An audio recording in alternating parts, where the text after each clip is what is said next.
বাংলাদেশ।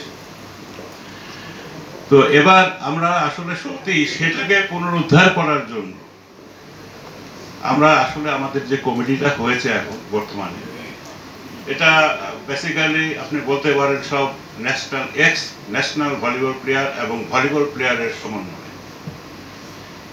আমি প্রথম কথাই বলবো যে আমরা হয়তো সেই সময় অনেক আর্থিক সহযোগিতা পেয়েছিলাম, এবং শুধু আর্থিক দিক দেখলেই হবে না, যারা এই খেলাধুলাটাকে ধারণ করে সেটাকে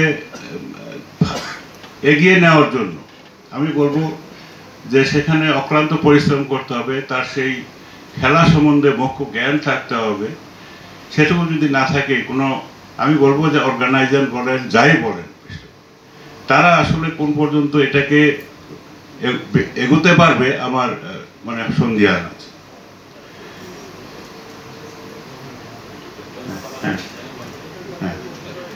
তো সেখানে সেই প্রশ্নে আমি বলবো যে এবার আমরা চেষ্টা চালিয়ে যাচ্ছি।